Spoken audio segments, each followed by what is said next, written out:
रहनकला गांव में शुरू होने जा रहे रेनीवेल प्रोजेक्ट की जानकारी मांगी।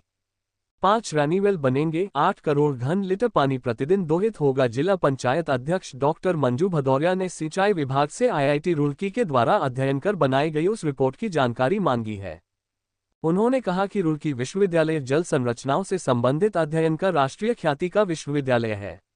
इतनी बड़ी जलराशि के नियमित दोहन के लिए उसके द्वारा बनाई गई योजना को लेकर फिलहाल कुछ भी नहीं कहना चाहती, किंतु इतना जरूर जानना चाहती है, इतनी बड़ी जलराशि दोहन का आगरा के जलब इक्वल्स आर तंत्र aquifer is an underground layer of water bearing पर क्या असर पड़ेगा। यमुना नदी तटीय गांव रहनकला में बड़े पैमाने पर भूगर्भ जल दोहन शुरू करने की तैयारी है। 2 करोड़ घन लीटर जल दोहन करने की क्षमता वाले 5 रेनीवेल इसके लिए बनाए जाने हैं। इनमें से एक को स्टैंड बाई रखा जाएगा, जबकि 4 अनवरत जल दोहन करेंगे। Roorkee university, Indian institute of technology Roorkee IIT Roorkee से इसके लिए अध्ययन करवाया गया है, लेकिन सिंचाई विभाग और कार्य करने को अधिकृत उपरत जल निगम ने इस बारे में जनप्रतिनिधियों तक को जानकारी दिया जाना जरूरी नहीं समझा। श्रीमती भदौरिया ने विभाग के संबंधित अधिकारियों से कहा है कि जिला सिंचाई बंधु अध्यक्ष के रूप में वह ये जानना चाहती है कि जनपद के किस विकास खंड में इस जल दोहन का भूजल स्थिति पर क्या असर पड़ेगा। दरअसल जनपद के अधिकांश विकास खंड अत्यदोहित हैं और उनका जलस्तर निरंतर गिरता जा रहा है। डा भदौरिया ने संबंधित अधिकारियों से ये भी बताने को कहा कि रहनकला में भूजल दोहन के बाद यमुना नदी में आगे बहने की क्या स्थिति रह जाएगी। उल्लेखनीय है कि जल दोहन की इस वृहद योजना के बारे में जनप्रतिनिधियों को कोई जानकारी नहीं है। आम लोगों को जो जानकारी है भी वह सटीक नहीं है। रुड़की विश्वविद्यालय के द्वारा जांच रिपोर्ट और संस्तुतियों सिंचाई विभाग के लोअर खंड और ऊपर जल निगम की स्थानीय इकाई को भेजी जा चुकी हैं। सिविल सोसाइटी ऑफ आगरा के सेक्रेटरी अनिल शर्मा, राजीव सक्सेना और असलम सलीमी ने प्रतिनिधि मंडल के रूप में जिला पंचायत अध्यक्ष डॉक्टर मंजू भदौरिया से उनके कैंप कार्यालय में मुलाकात कर एतमादपुर तहसील के रहनकला गांव में जलदोहन योजना के संबंध में जानकारी प्राप्त कर यमुना नदी की स्वाभाविक बहाव स्थिति पर पड़ने वाले प्रभाव को स्पष्ट करवाने का अनुरोध किया।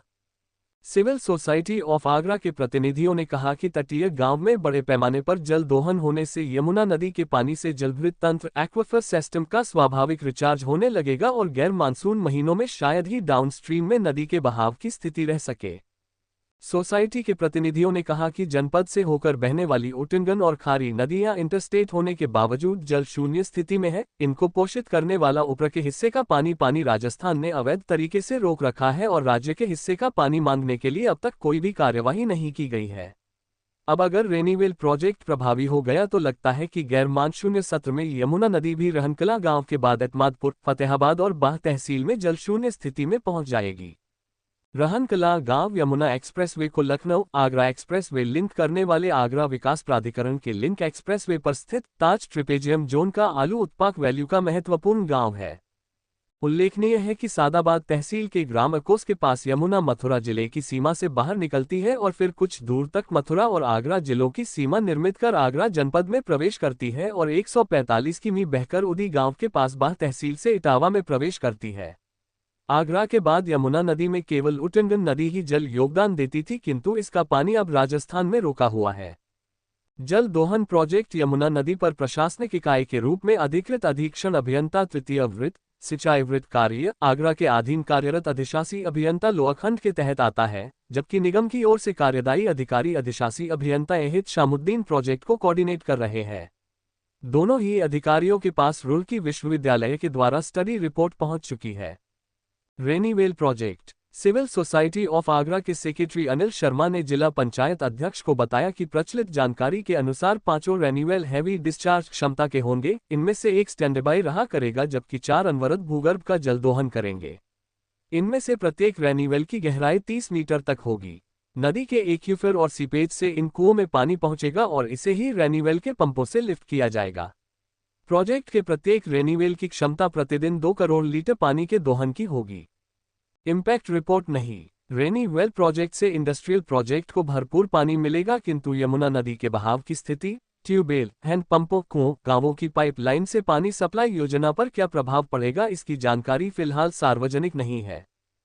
मैं Anil Sharma, secretary civil society of Agra. हम लोगों ने डॉक्टर मंजू भदौरिया जिला पंचायत अध्यक्ष से मुलाकात की और उनसे चर्चा की जो रेनीवेल प्रपोज्ड 5 रेनी वेल जो रैन कला में है उसके बारे में हमने चर्चा की और बताया कि रेनी वेल बनने से आगरा को क्या नुकसान होगा। यमुना के अंदर पानी नहीं रहेगा। आगरा ऑलरेडी डार्क जोन में है और डार्क जोन के अंदर अगर हम रेनी वेल बनाएंगे तो ये एक बहुत बड़ा एनवायरनमेंट के लिए बड़ा नुकसान होगा। और फिरोजाबाद के तक यमुना कैसे जाएगी? यमुना में ऑलरेडी पानी नहीं है।